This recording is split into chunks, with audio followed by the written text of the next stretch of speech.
Hi, I'm Wayne Madsen, and you're listening to the Falcons Nest podcast. I'm Lewis Rees, and you're listening to Falcons Nest podcast. I'm Anuj Dal, and you're listening to the Falcons Nest podcast.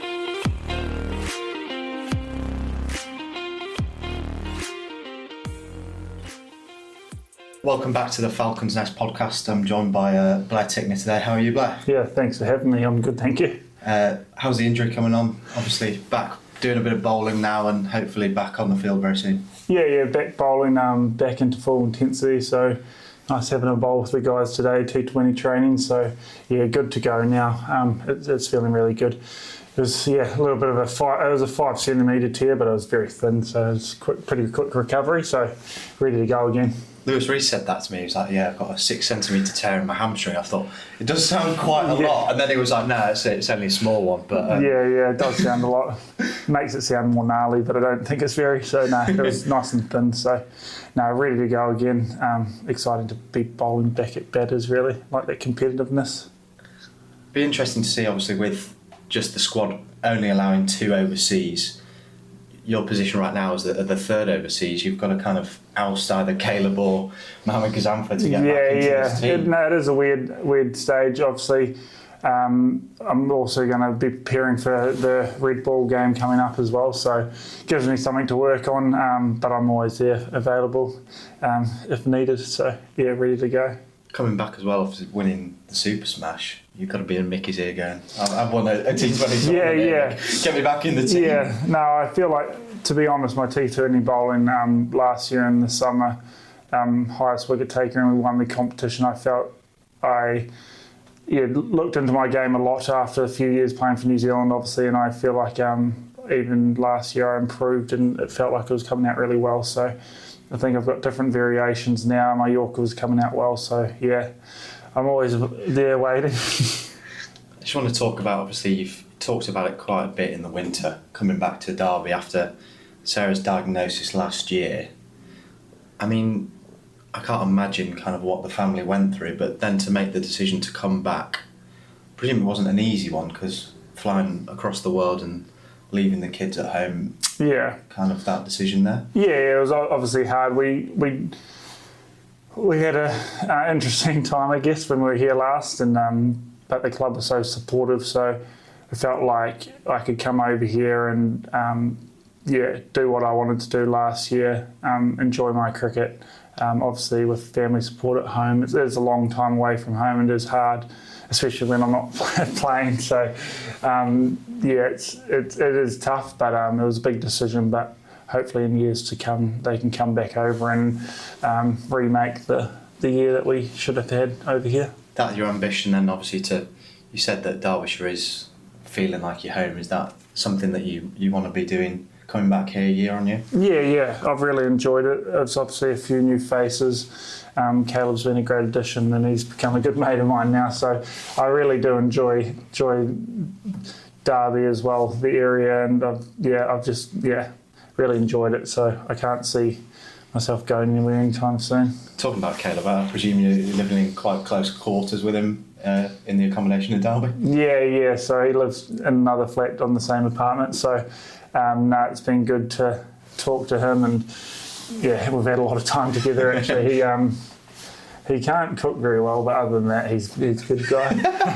Other than cooking his hand with a knife, trying to cut a bagel, that pretty much sums his cooking ability up. So glad he's better than the cricket field in the kitchen.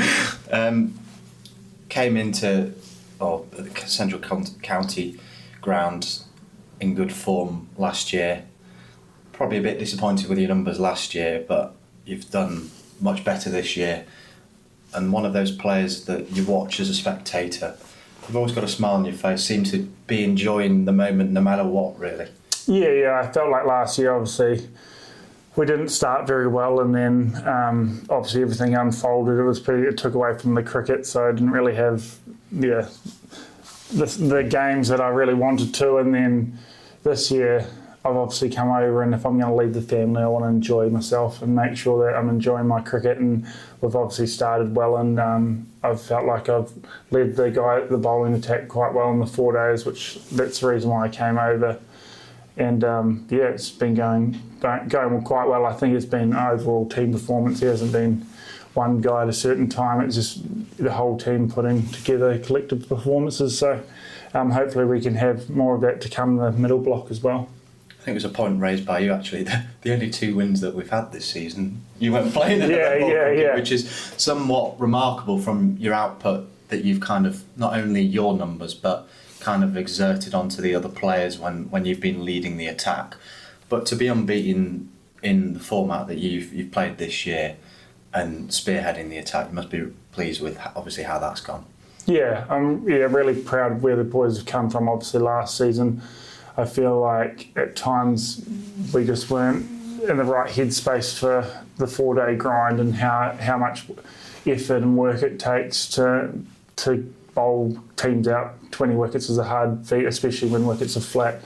But I feel like this year we'll just change the leaf. Like, I think everyone stepped up where they can. Like I said, when I haven't been playing, they've stepped up and they've won games. So, it's just more the mindset of the team now. So it's pretty exciting for the future. I've got to say, you are an entertainer when you're on the pitch, and probably no more so when you're batting. I want to talk about 2 moments which are probably definitely in my top 5 moments of the season. First one was the Asitha Fernando bowling a bouncer at you, if you remember this, and it's gone miles over your head, and then you just stood and applauded him. What was that about? Sort of sitting back in the box trying to flat bat everything, but that one actually came right over the top of my head, so I actually had to duck. So I congratulated him on a bouncer that I couldn't swing it, which I don't think he took it very well. After 2 balls later, he bowled his 3rd bouncer in the over, which we had a bit of a run in, but I do try to entertain. I try to bring a good vibe to the team, especially in longer format, so that we can sort of have a good vibe and enjoy our cricket. And I think that goes a long way to winning games of cricket as well. And the second one at Old Trafford, fighting to avoid the follow-on. Ben Aitchison's at the other end on about 40 odd. He's been pinging it all over. You're facing Sir Jimmy Anderson. Take a couple of steps down, shimmy, and just smash him straight back down the ground for 4. Yeah, we were copping a few bounces, a few of the boys at the lower end, and sometimes I just like to walk the bowler to get into the ball, but luckily it was pitched up and I could get us past that mark, and we sort of changed the game there, and we could hold on to the back end due to the tail wagging at the end. So it was another enjoyable moment, I guess. You and Jack Morley kind of been right at the bottom of our batting order, but this year both of you have really, it's not only just the numbers but the surviving at Sapphire Gardens to avoid losing there, but also helping Lewis Rees put on a load. You got runs there. Jack has also, his batting's really improved. I know that Jack has been was working really hard on it over the winter in Australia and here, but your batting is really, do you feel like that's improved? Or I've always worked hard on my batting. I think throughout my career I've got better and better. I think for me it's more team orientated. I think I've got us into positions where we could get extra bonus points, and that's what I want to do. At times when we think we're just going to get a few bonus points, then the tail can really wag and get those extra points. It obviously goes a long way back into the season when it gets tighter. So more team orientated, getting across the line, those little marks, but it's always enjoyable batting with Jack as well. He's a good mate of mine. So a final one kind of on the cricket side. There are a trio of Derbyshire staff members, Mickey, Zach and Wayne, who experienced the Global Super League last year, and your good teammates at Central Stags playing in that this year. Have you had any kind of insight, or you kind of wish you were playing in that? Well, we're still waiting on word, but I might be released to go play there for 2 weeks, so waiting to see what happens there, because it's between 4-day cricket, so it might still be an option there to go over and play that if I'm not playing the T20s in the 4 days. But it looks like a great competition, and they said they enjoyed their time there. So it's pretty exciting for the guys back home because we only get contracted for the summer. So we're only contracted for about 7 to 8 months of the year. So those guys being able to go play cricket and get in a winter contract are pretty excited to get some winter cricket out there. Winter cricket in the Caribbean as Yeah, well. yeah. It doesn't really get much better than that. No, I think they're ready for the beach as well. But that'll be really enjoyable for them. But yeah, it's an awesome competition really, considering it was the first time we won the Super Smash for a while, so we've just got lucky, I guess. I'm Ross Whiteley, and you're listening to the Falcons Nest podcast. The Falcons are back this summer, and you can secure tickets at derbyshireccc.com. Moving on to commentary side, really. You've been out of playing side for a couple of weeks, and we see you, Pat, Zach, kind of come over, waltz over to the media centre, sit on the balcony, which is probably one of the best views in the ground, but you've been doing a couple of stints on Beauty Radio Derby. How have you kind of found that? Yeah, it's been enjoyable. I at times don't think people really understand me, but with my accent. But it's been really enjoyable. It's obviously a very good view here. So watching the T20s here is get my head around the dimensions and seeing what the boys are doing and giving them feedback as well. What I see off the field. But it's been really enjoyable and a good laugh. You do get a different view of the ground here. You do really see how kind of short it is straight and then how the dimensions wide, depending where you are on the square, how you kind of approach the batting and your hitting zones and the places you want to hit the ball need to be changed. But I think the beauty of having players or former players on commentary is that you've been out there. Yeah. People on the radio they've always been behind the mic, whereas you've got that insight from what the team might be thinking, but also kind of giving that analysis side as well. Yeah, I think I understand as a bowler where the bowler can bowl with the field placements that they have at the time. Obviously, when guys are moving in and out, I can sort of tell, unless they're bluffing, what they're going to bowl. So I guess that's good insight for them to have, as well as they're obviously great commentators, so I'm just adding a little bit of extra on the side. Is it something that maybe you think in the future, once your playing days are up, that something that you'd maybe dabble in or explore? I'm always open. I just go with the flow, really. So I love talking bowling. I love biomechanics and bowling. I probably love talking too much at times, so probably it is a good place for me to go. But I do enjoy it. I love cricket and I love the thinking behind it. Anything to do with cricket, I'm pretty happy. I must say one thing that I do love on the Super Smash is miking up the players. It's something that we don't have in the Blast. You've seen it kind of come in the 100 a bit, and you miss the beauty of what's actually going on right now in the action. Yeah. So they ever mic you up? They have. I said to someone in the media that I wouldn't mind doing it. I said I wouldn't care if I had to do it. And then they gave it to me one day, and it's almost like a wetsuit. And it's not very, very nice to have on when you're bowling. I think I bowled an over with it, and I think Fennellen hit me all around the park, and it was a hard day, so I ripped that off pretty fast. And never again. And then any time a bowler does it, I tell them, don't do it. Don't do it. But no, it is good insight. It's obviously good for the for TV purposes. But if you're a fielder, wicket-keeper, batter, I think it's a good position, but it's always hard running with the jacket on with the mic. But yeah. We've seen Wayne kind of do it in the 100, and you can understand that. He's got helmet, cam on, and mic'd up. But we put a GoPro on Brooke Guest's head, and he actually said, even though you kind of imagine a GoPro can be no more than about 200 grams, he said that the weight difference and like the balance on his head, he felt it was completely changed by just having a tiny kind of bit on. But I guess it's routines, it's triggers, it's getting into positions, bowling or batting, where your body's normal or used to it, and then you put an external factor on. I guess it can be kind of off-putting in a way. Yeah, you obviously want the best product for TV purposes. That also, it all revolves around cricket, so it is hard when you want the best performance out of players if you're going to do stuff like that.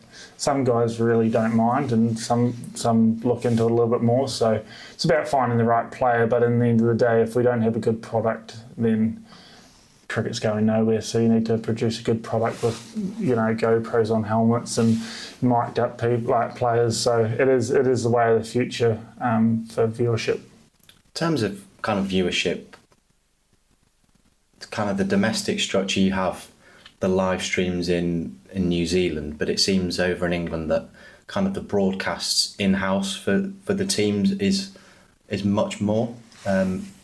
Is it something that in New Zealand domestic cricket they're looking to improve, or is it something that kind of it's not really as important to them? So obviously our Super Smash, our T20 competition is all televised, so there's commentators from whatever TV crew does it, so it's not run from Central Stags side of it.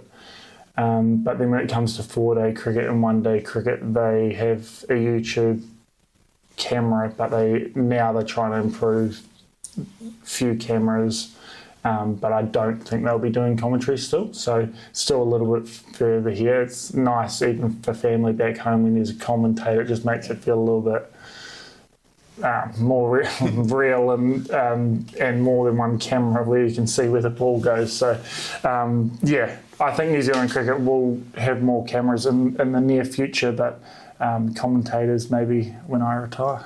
The perfect timing as well. You kind of look at that and go, they've got static cameras here. You only look 5, 6, 7 years ago, it was end-to-ends in England. Then you look at teams like Surrey, Lancashire, their budgets on their spending on their live streams, and across the game it's just improving and improving and improving, and it's almost to the level of Sky now. Some of the broadcasts, and there's a kind of a debate of if you actually improve your live stream too much on a rainy day, if people are just going to sit at home and watch the broadcast with a cup of tea in the hand. So there's kind of a fine line between either or, really. Yeah, I think the more cricket we can get out there, the better the product. But like you said, they need to also be making money out of it. So if you're going to take over the places like Sky, it's not going to filter back into the cricket team. So maybe one day, Finally, on to another big love of your life, coffee. Owner of a coffee shop back in New Zealand, the 13th Stag. Just want to know how that really came about, really. I've always been big into coffee. I had a coffee trailer when I was about 21, and then after that was sold, I had a few years working in some winters at different coffee shops, managing a different one, and then our physio actually from the Central Stags got in the new sports park complex. He got the physiotherapy, and he got to know the trust members and the person that was running the whole centre, and they were looking to do a cafe essentially, and he put my name forward, and it sort of revolved from there. Sir Graham Avery's the man behind it all, but he gave me a chance. Didn't know how much work it was. Luckily, New Zealand Cricket Players Association helped me out with the mentor. And he was very good at giving me homework weekly to set up a cafe. Really, it was a shell in a building, really. So we had to start it from pretty much scratch. So it was hard on Sarah and I, but we sort of got to know what we needed to do week to week, and sort of came about. And I think it was middle of the year 2019. So we've had it for about 6 years now, and luckily Sarah's running the ship at the moment, So no, it's going well, and it's one of the other things I love in life, coffee. How much involvement do you have, kind of, when you're back in New Zealand, not playing? Are you there, kind of? Most days? Well, obviously, like I said earlier, we have contracts for 8 months of the year for the Stags, but pretty much as soon as we set it up.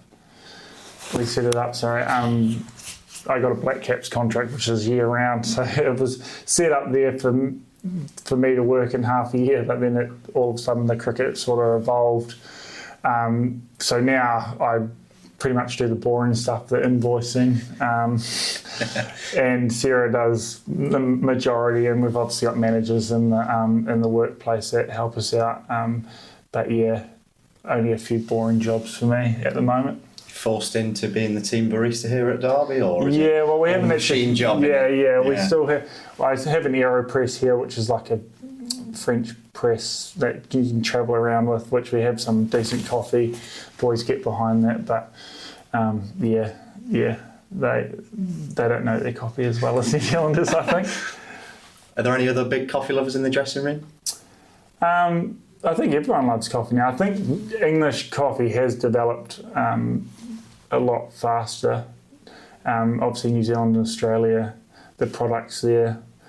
So I just feel like it's slowly the coffee culture over here is changing. You see the bigger cities like London, the coffee is really good now. So a lot of the boys love their coffee, but still need to teach them how to make a good coffee.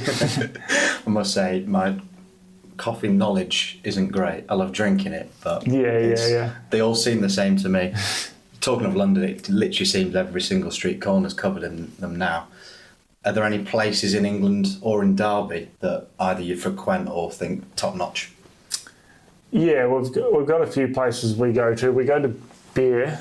Iron Yeah, that's a regular occurrence. And then I think it's called Point 6, which is like a little bit out of town, which we've really liked of late.